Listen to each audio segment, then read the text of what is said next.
Camarades, recevez les salutations de la direction collective de notre UIS, Union internationale des syndicats des pensionnaires retraités de la FSM, Fédération syndicale mondiale.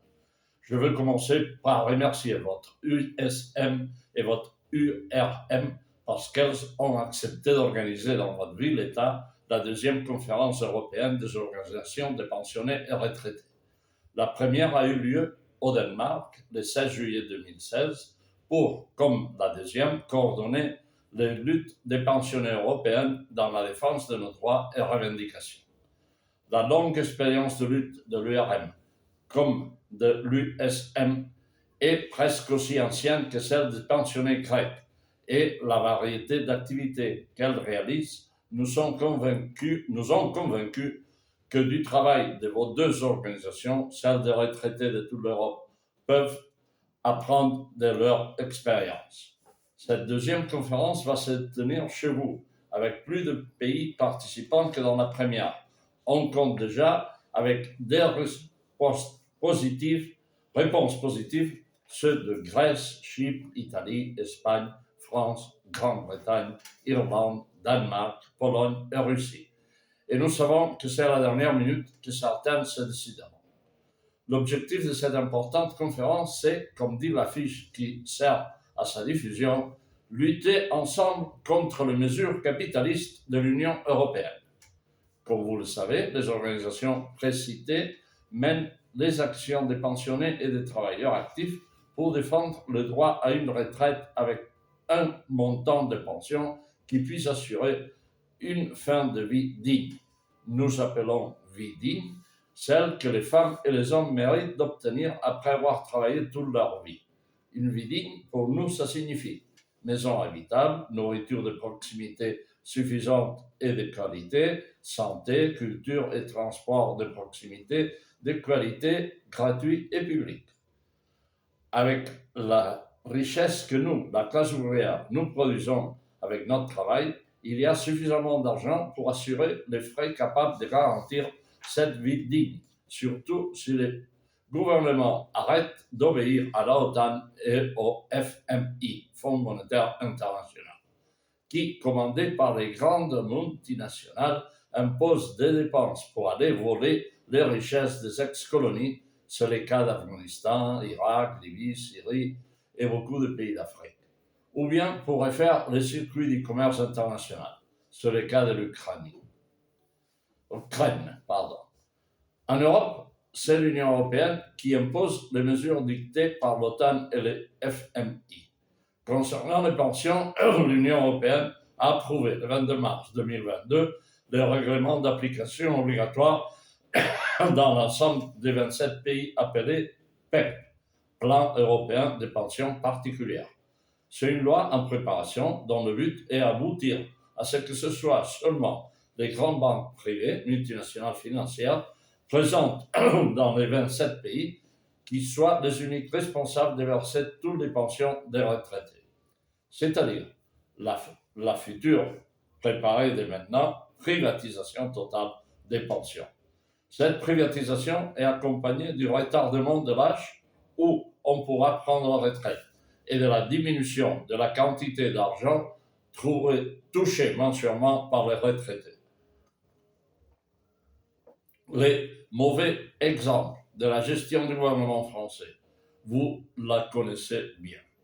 La conquête du droit à une pension n'est pas si lointaine. Le premier pensionné que nous connaissons a été Simon Bolivar, vers les années de la moitié du XIXe siècle. Les premières personnes retraitées ont été, au début du XXe siècle, des fonctionnaires ou des militaires, ceux qui étaient proches des personnes qui rédigeaient et approuvaient les lois. Ce qui a consolidé ce droit humain à une retraite pour la fin d'une vie digne provient de la révolution socialiste bolchevique. C'est Lénine qui, il y a 115 ans, a signé la première loi au monde par laquelle toutes les personnes, inclus les paysans et les femmes, qui travaillaient seulement dans leur maison, pouvaient avoir droit à une pension publique pour leurs dernières années de vie.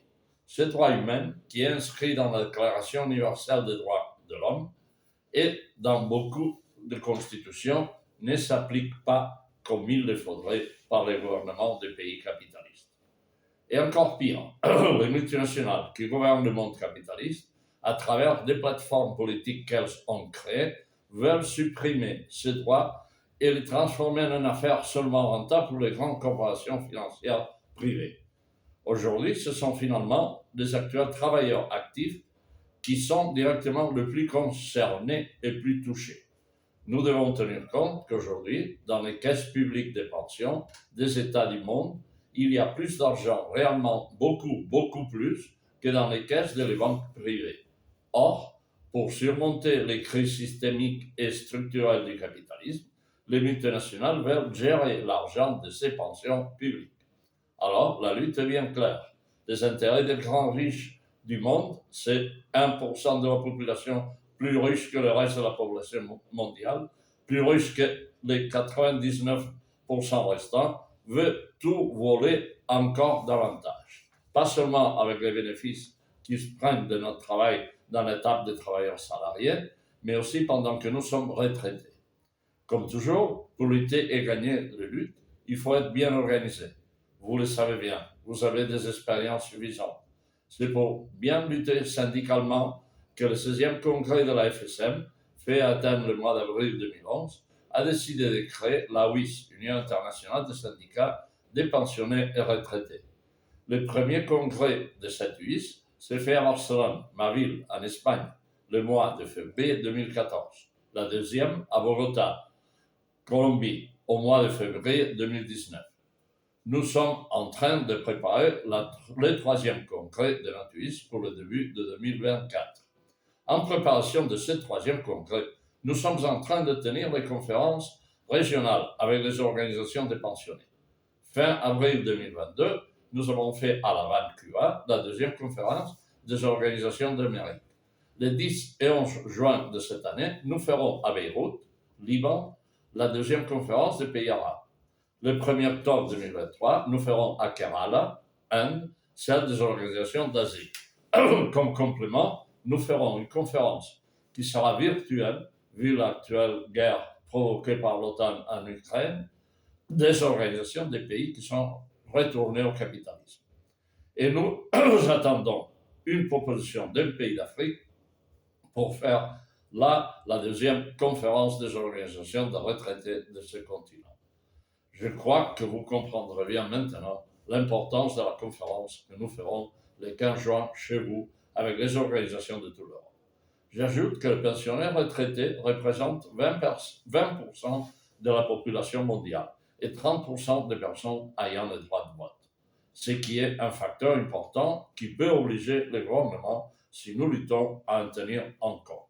Par exemple, en Espagne, cette année, les pensions ont augmenté de plus de 8,5%, bien que les salaires n'aient augmenté que de plus ou moins 3,5% en moyenne. Les syndicats jaunes n'ayant pas lutté comme il le fallait. Mais nous, les retraités, nous qui ne pouvons pas faire grève, nous avons fait plusieurs manifestations, tous les lundis, devant plus de 300 mairies de tous les pays, qui ont permis une grande concentration de pensionnaires à Madrid, avec plus de 50 000 personnes à chacune. Après toute cette explication, maintenant, en ma qualité de secrétaire général de l'unique organisation mondiale des pensionnaires retraités, je veux vous inviter formellement à participer à cette conférence, celle que nous ferons chez vous le 15 juin 2023. Ce sera pour vous, actifs et retraités de Monaco, une occasion unique à court délai de pouvoir connaître les expériences de lutte des retraités de toute l'Europe. Ce sera aussi, pour tous les participants qui arriveront à Monaco, en provenance des pays de l'Europe, une occasion aussi unique de connaître vos expériences de lutte à Monaco.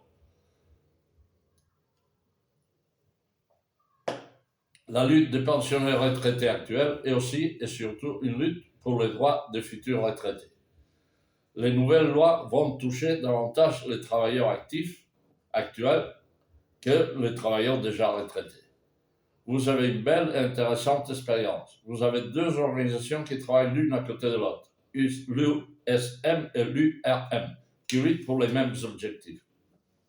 Nous désirons que vous, travailleurs actifs de Monaco et travailleurs retraités de Monaco, vous preniez la parole dans la conférence européenne pour expliquer vos intéressantes expériences aux organisations qui vont être là, vos invités le 15 juin prochain. Quelquefois, trop de fois, les travailleurs actifs luttent seulement pour améliorer leurs conditions de travail et les salaires pour les travailleurs actifs. Grave erreur s'ils oublient de penser aussi à pouvoir vivre la fin de leur existence avec des conditions dignes, avant mentionnées. Même quelquefois, ce sont les dirigeants syndicaux qui oublient cette partie de la lutte syndicale et ne s'occupent plus des problèmes des travailleurs retraités. Ils les laissent partir du syndicat une fois qu'ils prennent la retraite. Non, camarades, tout travailleur actif ou retraité fait partie de la classe ouvrière, de la classe que les entrepreneurs exploitent pendant qu'ils sont actifs, mais qu'ils veulent exploiter jusqu'au dernier jour de leur vie, en privatisant les pensions. Alors, il faut organiser les retraités à côté des travailleurs actifs. Il faut faire comprendre à tous les travailleurs actifs que les retraites ne sont pas un don qui se prolongera éternellement si nous ne les défendons pas. Les pensions de retraite sont une conquête des syndicats de classe, arrachée avec des grandes luttes et grèves prolongées durant la deuxième partie du XXe siècle, en prenant comme référence les droits du travail déjà mis en pratique en Union soviétique et dans les pays qui essayaient de construire le socialisme. Maintenant que certains syndicats qui avaient gagné des grandes conquêtes, comme les commissions ouvrières en Espagne ou la CGIL en Italie, se sont reconvertis, merci à l'eurocommunisme, en syndicats jaunes, en syndicats de collaboration des classes, il est à nouveau nécessaire de lutter pour défendre les pensions de retraite. Notre Union internationale des syndicats des pensionnés de la Fédération syndicale mondiale intervient chaque année dans le plénarium du BIT, Bureau international du travail. La prochaine session aura lieu à Genève en juin.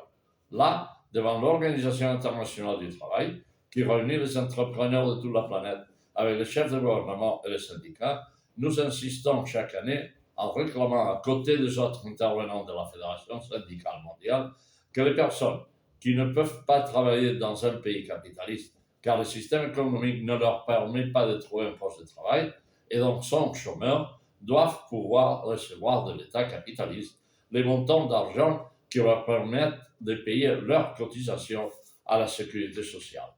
Ce sera seulement ainsi que ces personnes arriveront à l'âge de la retraite avec des cotisations suffisantes pour leur permettre d'avoir droit à une pension correcte.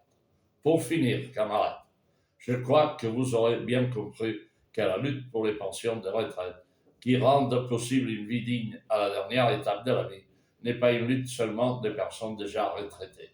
Elle est une lutte de toute la classe ouvrière, tous unis en face de notre ennemi de classe qui cherche seulement des bénéfices pour lui et qui préfère faire des dépenses pour la guerre avant de faire des dépenses pour améliorer les conditions de vie et santé des citoyens.